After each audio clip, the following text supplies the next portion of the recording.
ofisi yetu kwa mwaka uliopita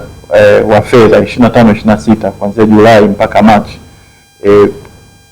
kupitia kazi yetu ya kuiwakilisha serikali katika mahakama ndani na nje ya nchi, lakini pia katika mabaraza mbalimbali ya usuluhishi, kwa faida ya kwako Mheshimiwa Naibu Waziri, kwa sababu haukuwepo, ofisi ya Wakili Mkuu wa Serikali iliweza kuokoa fedha za serikali takriban trilioni 1.35. Sisi ombi letu kupitia ofisi ya Wakili Mkuu wa Serikali na kwa mawakili wote wa serikali,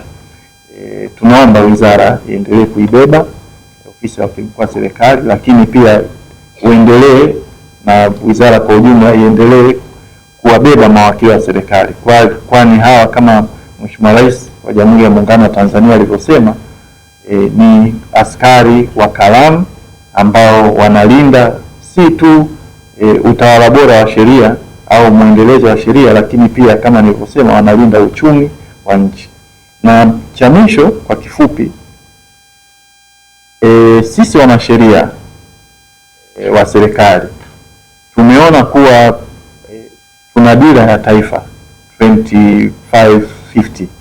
ambayo imesheheni mabadiliko ya mwenendo na taswira ya serikali katika kukuza uchumi wa nchi. Moja ya mambo ambayo tutazingatia sana kuanzia mafunzo haya, lakini mafunzo yanayoendelea mbeleni, ni mabadiliko hayo ambayo nchi yetu inatarajia kuyapata from 2025 to 2050. Serikali inatarajia kuona ongezeko la weledi, uwajibikaji na ufanisi katika utekelezaji wa majukumu yenu ya kila siku. Ndugu washiriki wa mafunzo, serikali inawategemea sana ninyi mkiwa kama mawakili wa serikali katika kulinda rasilimali za taifa kupitia ushauri wa kisheria wenye tija na usimamizi madhubuti wa mashauri mbalimbali. Hivyo, baada ya mafunzo haya, mnatarajiwa muweze kusimamia kwa ufanisi mashauri ya serikali, kuimarisha usimamizi wa mikataba na manunuzi ya umma, kushauri vizuri serikali kuhusu sheria za kodi, anga na uwekezaji, kusimamia kwa weledi usuluhishi wa migogoro na kuitetea serikali kwa ufanisi katika vyombo vya ndani na vya kimataifa. Mafunzo haya yamekuja wakati muhimu ambapo taifa linaelekea katika utekelezaji wa Dira ya Taifa ya Maendeleo 2050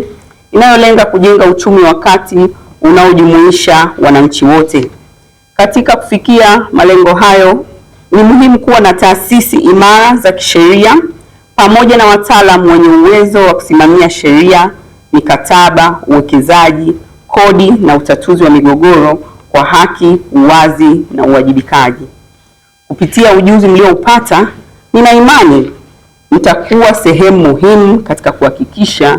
kuwa sheria na mifumo ya serikali inasimamiwa kwa weledi na kwamba matunda ya maendeleo yanawanufaisha wananchi wote kupitia mazingira bora ya uwekezaji, biashara na utoaji wa huduma za umma.